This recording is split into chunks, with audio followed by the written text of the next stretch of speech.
Olá, queria agradecer a companhia e também o convite que me foi feito pelos meus amigos da caridade.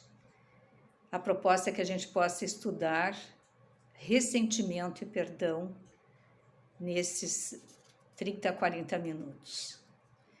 E para tanto, eu vou me valer de uma cena de um filme chamado Amadeus, que conta o encontro entre Mozart, no início da sua carreira, se apresentando para a corte, muito jovem mesmo, e Salieri, um músico também da corte, patrocinado também pela corte, e também um religioso.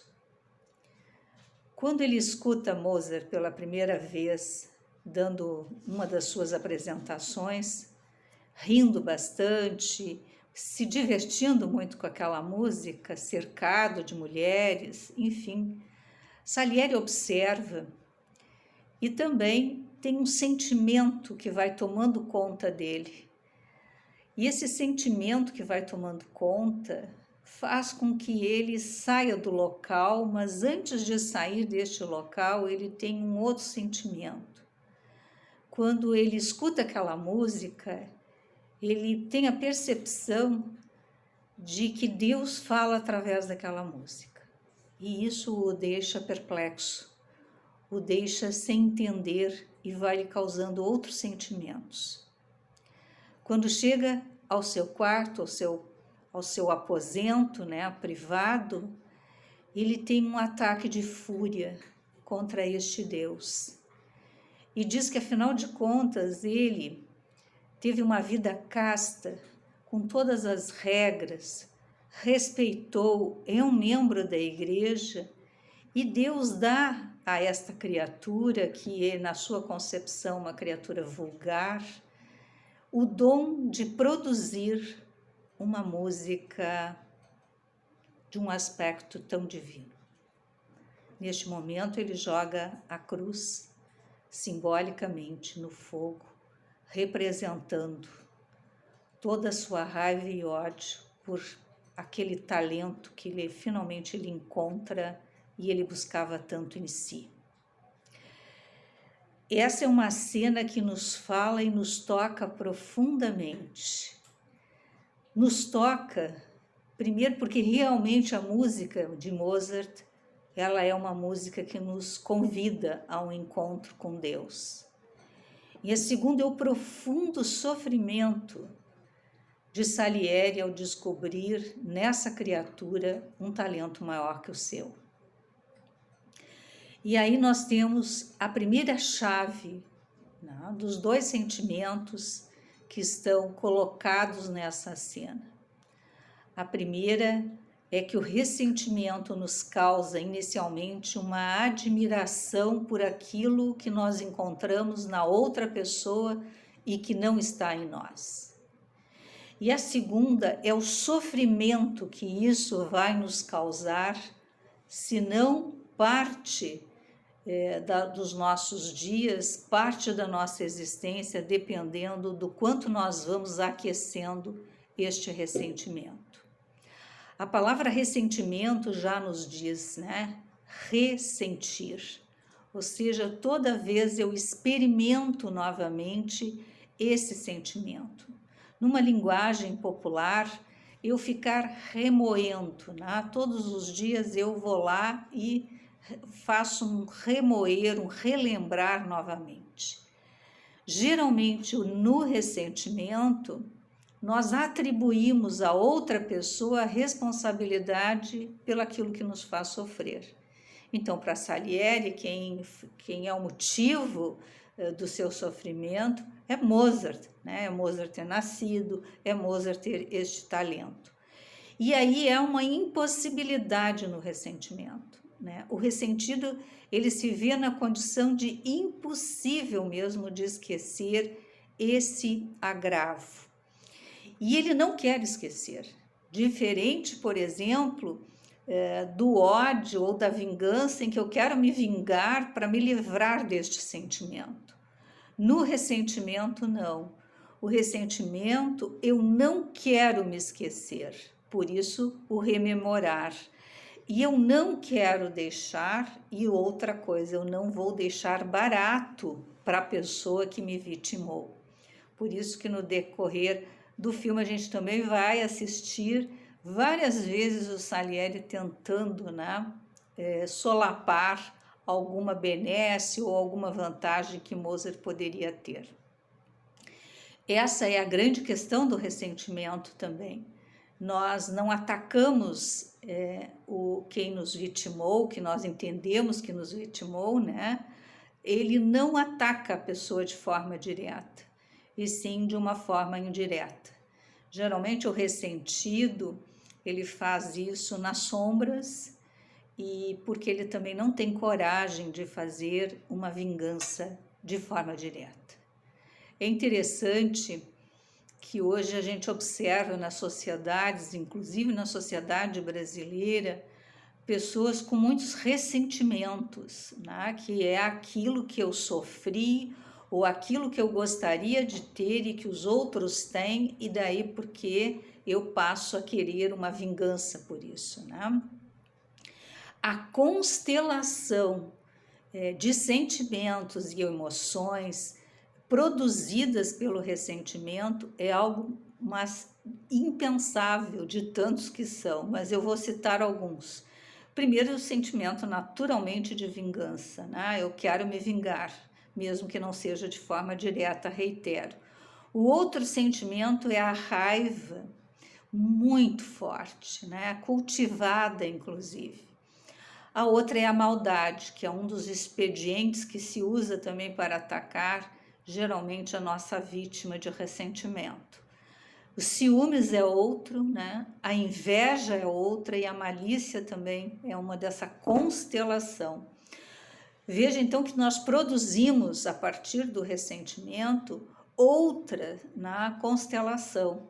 A gente ouve muito, especialmente na casa espírita, uma palavra que se chama melindre, né? Que também ela é uma dessa constelação aí que gera o ressentido. Às vezes o ressentimento, a produção do ressentimento é tão sutil, dependendo de quem a gente atinge, que as pessoas se sentem ressentidas porque talvez a gente não dê a mão, não olhou, não convidou para um lugar, não teve na mesa principal, não foi citado o seu nome, e tudo isso gera na pessoa o que nós chamamos o melindre e, portanto, ressentimento. A partir disso, eu não vou mais, eu não quero mais ver esta pessoa, se ela me convidar, eu não vou mais aceitar nenhum convite, porque isso fica da ordem do melindre. Muito comum também, aliás, o ressentimento começar com um melindre, né? Eu volto a reiterar que o ressentimento ele é algo que dura muito, porque é como se ele ficasse, esse sentimento na geladeira.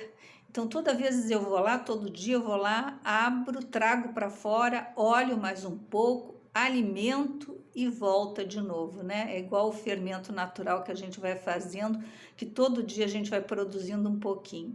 É mais ou menos nessa simbologia o ressentimento.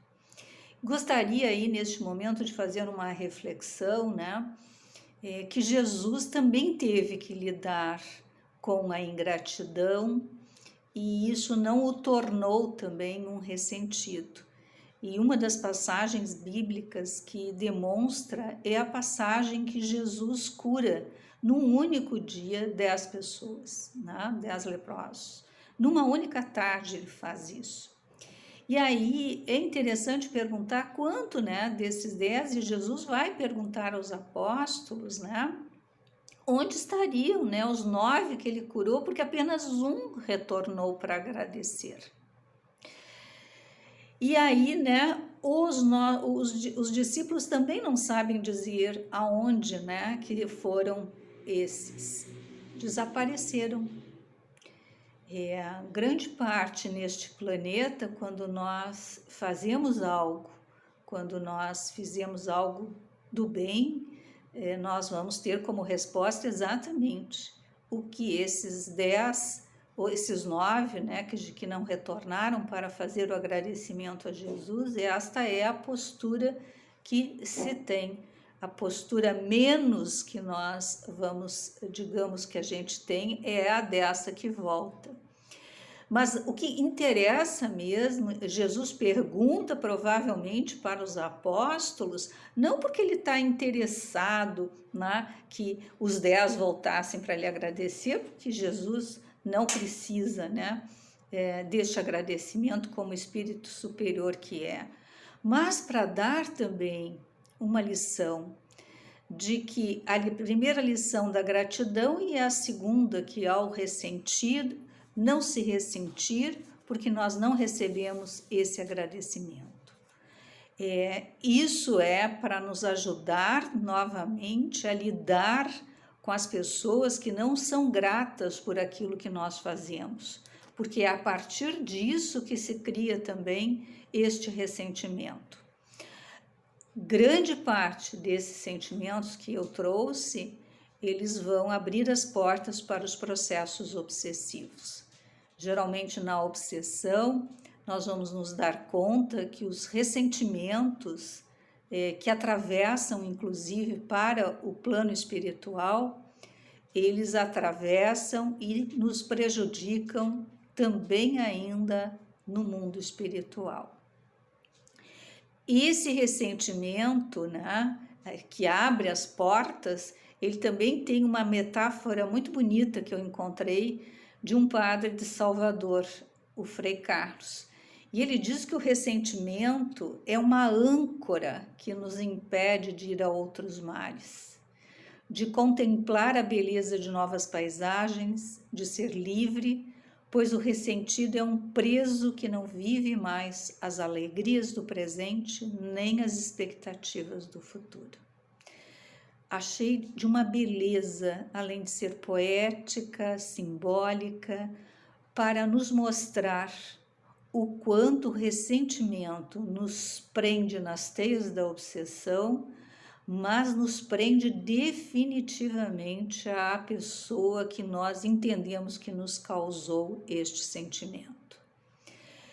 É realmente uma âncora, aquilo que nos prende, que não nos deixa partir, né? Que não nos deixa conhecer novos sentimentos, que não deixa nós irmos em frente. A gente acaba ficando preso a um grupo de pessoas que nós entendemos que nos fizeram mal e algumas vezes até realmente, né, não nos foram gratas, nos desejaram não coisas boas ou não nos fizeram, né, mas nós ficamos presas a elas. E aí, como diz muito bem o Frei Carlos, a gente não é livre, né, para seguir a nossa vida. Porque no final nós ficamos presos ao passado, porque este fato ele não é esquecido, então este fato que deveria ir para o passado, ele acaba virando um presente, né? Um passado atualizado, e nós não conseguimos saborear o nosso presente e muito menos o nosso futuro. Essas emoções, como o ressentimento, como a mágoa, elas nos prendem demais às pessoas e também nos deixam paradas mentalmente. E se elas nos deixam paradas mentalmente, nós também não conseguimos caminhar em todos os sentidos, inclusive na nossa evolução espiritual. Ele é um sentimento que vai nos machucando e realmente, né, traz todo o problema, seja na ordem social e amorosa.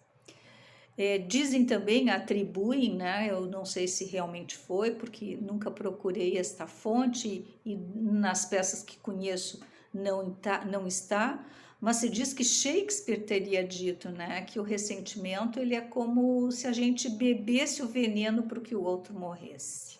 Tá? Diferente de quando a gente dá o veneno e já dá o antídoto, né? Para testar o veneno, a gente toma já em seguida o antídoto.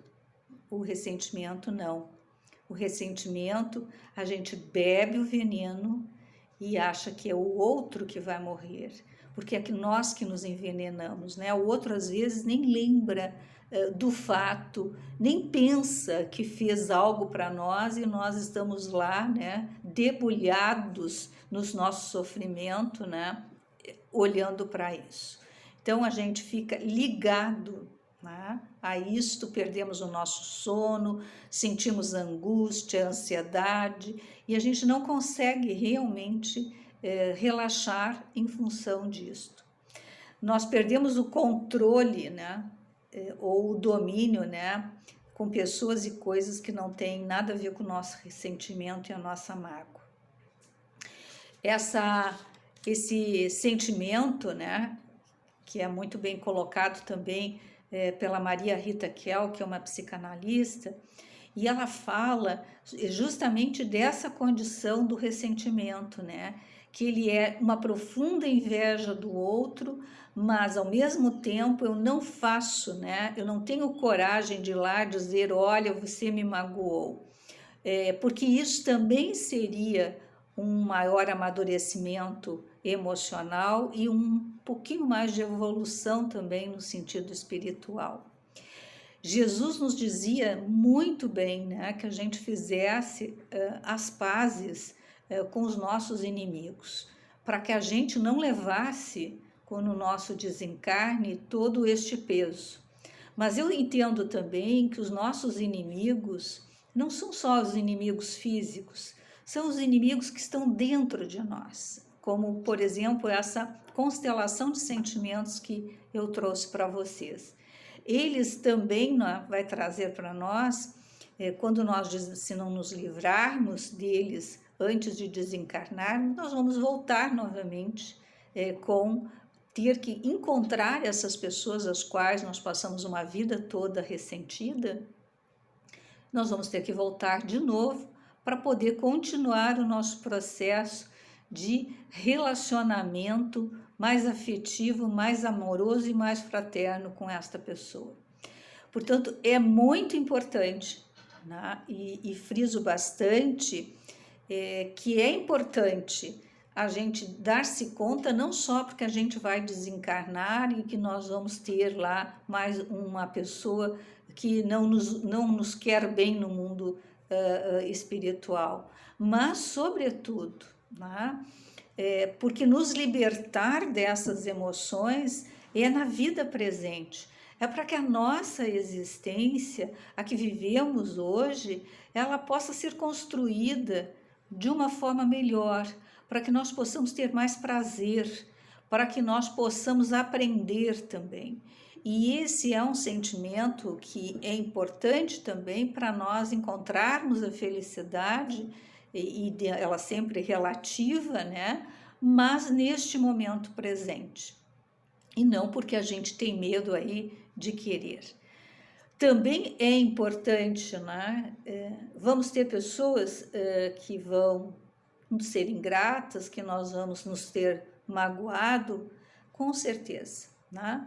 Querer viver uma existência inteira desprovida de decepções, ingratidões, só com aceitação e uma digamos, uma consideração incondicional é irreal.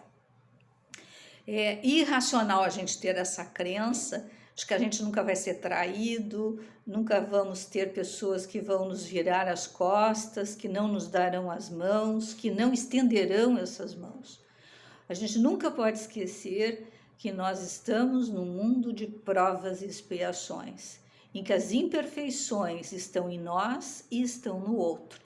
Portanto, é muito fácil em uma existência eu ser muitas vezes magoada e muitas vezes, né, magoar e as pessoas também ficarem ressentidas comigo ou magoadas comigo também. O equilíbrio, na realidade, ele se faz desta forma, de eu poder entender que eu vou ser magoada e aceitar, como Jesus muito bem sabia que não voltariam a grande maioria das pessoas que foram curadas por ele e nem estavam lá, muito menos na sua crucificação, mas também eu não posso deixar digamos, para resolver, né, essa constelação de sentimentos, de reconhecer Então, quando alguém me magoou, eu realmente poder examinar que eu estou magoado. Ou que se eu encontro alguém com um talento superior ao meu, que eu também possa reconhecer a minha inveja.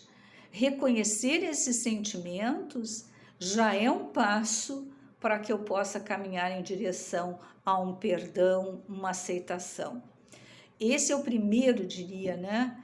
Eu não gosto muito dos primeiros passos, né? 2 passos, 3 passos, mas acredito muito, né, que a primeira coisa que nós não podemos deixar é de reconhecer, de não ignorar estes sentimentos. Esses sentimentos, eu posso até também ter a ilusão de que eu vou enterrá-los, de que eles não vão estar daqui a pouco, não vou mais sentir. Mas na realidade isso não é uma verdade. Os sentimentos não morrem, eles podem ficar em determinado tempo ocultos, mas eles vão continuar conosco e quando eu menos espero, estão aí voltando com muita força, porque eles foram muito reprimidos. Então, a raiva, né, precisar contatar com essa raiva, contatar com o ressentimento, por que eu estou ressentida, por que eu não consigo caminhar, por que essa pessoa está sempre comigo, né? Por que o que ela fez significou, teve tanta importância, né? No quê? No meu orgulho, na minha vaidade, enfim, a gente poder examinar o que isso fez comigo, né? Eu queria trazer um pedacinho também para vocês de um trecho que está na Joana, né? Em que ela fala justamente sobre o ressentimento.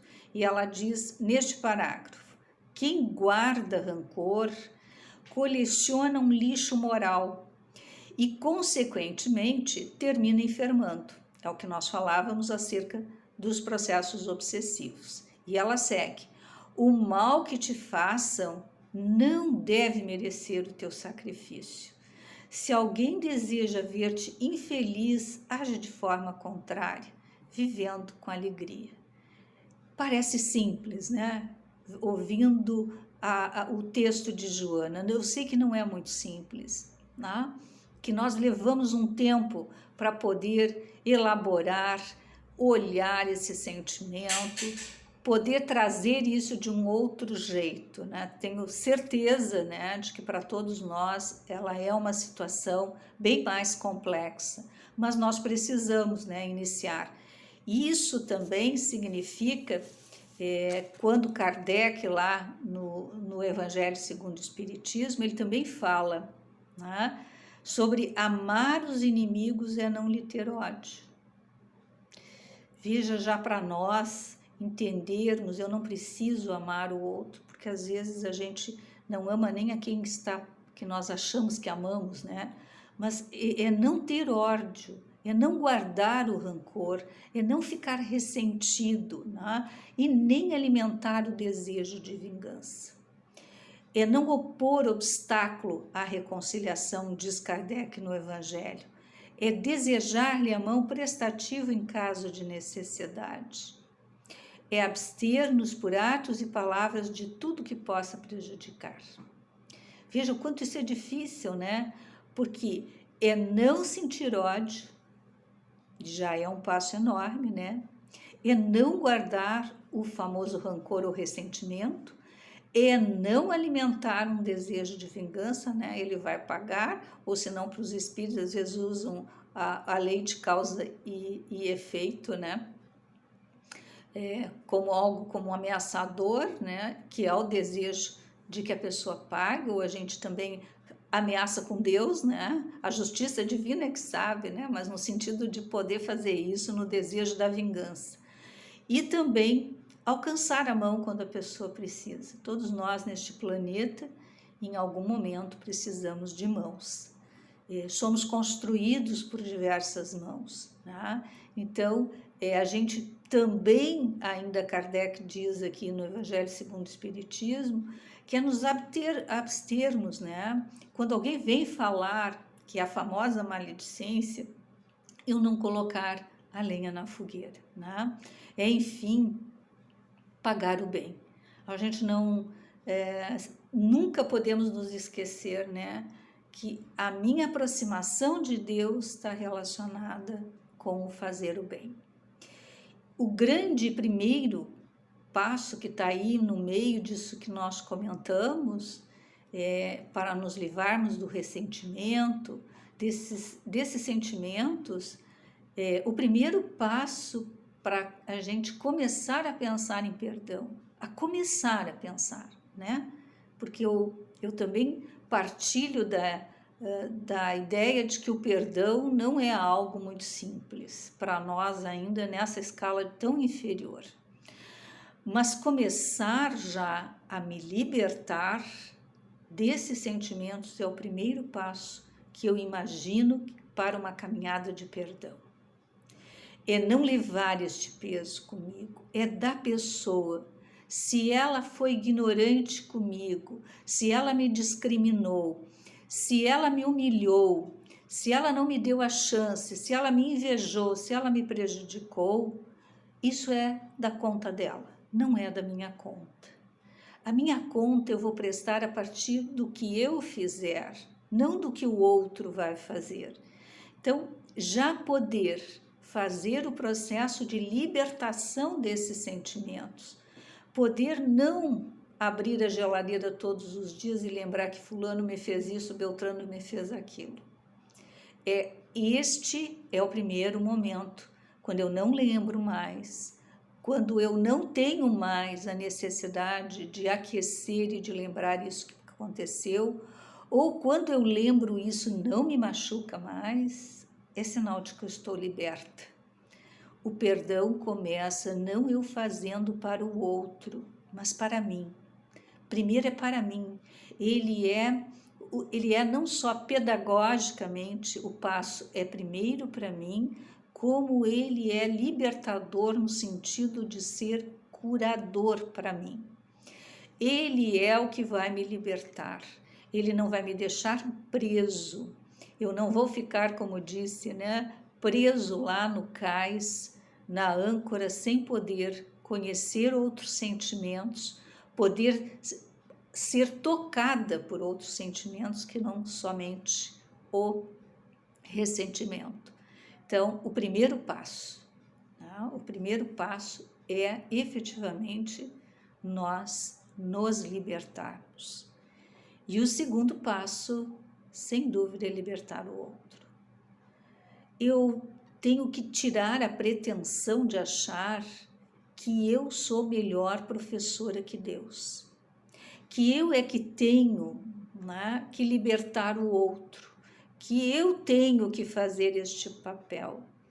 O outro vai ter, e certamente, né, o outro tem que seguir a sua caminhada, porque isso vai mostrar a minha fé, não o desejo de vingança, mas a minha fé inabalável na justiça de Deus.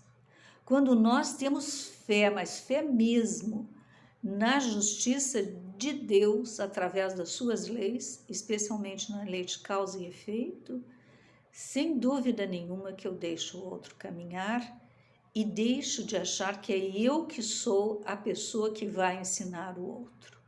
Deus nos ensina a cada um, não? Então, a ação, ela é recíproca também, ela é simultânea, porque no momento que eu me liberto, eu também estou deixando o outro. Eu estou deixando o outro seguir. Veja que enquanto eu não me liberto, o outro está do meu lado também. Então, somos dois amarrados. E o perdão nos deixa livre, né? Para viver a nossa existência confiando em Deus e nos inspirando no Mestre Jesus. Isto vai dar completamente volta de novo o perdão, faz com que eu volte para mim a responsabilidade de me livrar de sentimentos como esses, né? Dessa constelação como raiva, ódio, desejo de vingança. Ele vai fazer com que eu, né, seja responsável por esses sentimentos e pela libertação. Só eu posso me libertar.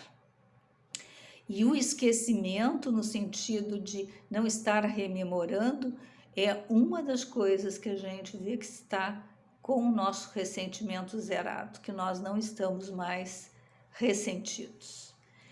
Eu queria finalizar com um trecho que eu acho belíssimo, que está em Mateus, e vou terminar também, né, com uma frase do Mestre, porque é ele sempre que nos dá as melhores lições, seja ela sobre qualquer assunto, mas especialmente sobre perdão, né? Ninguém mais perdoou tanto e nos ensinou tanto com práticas como Jesus. E eu vou terminar uma passagem com uma passagem dele em Mateus 10, versículo 13 a 14. Se a casa for digna, desça sobre ela a vossa paz. Mas se ela não for digna, torne para vós a vossa paz. E se ninguém vos receber, nem escutar as vossas palavras, saindo daquela casa ou cidade, sacudi o pó dos vossos pés. Que lindo, poético e que grande ensinamento. Se a casa for digna, né? Se ela for dos meus afetos, se for de alguém que vai me receber, vai me acolher, então que eu desça, né? E leve a minha paz para essas pessoas. Mas se essa casa não for digna, né? Se eu entender que é uma casa ainda de pessoas mais ignorantes ainda que mim, então toma paz para ti. Não leva dessas pessoas, né? E ainda, se ninguém me recebe, ninguém escuta a minha palavra, não se melindre, né?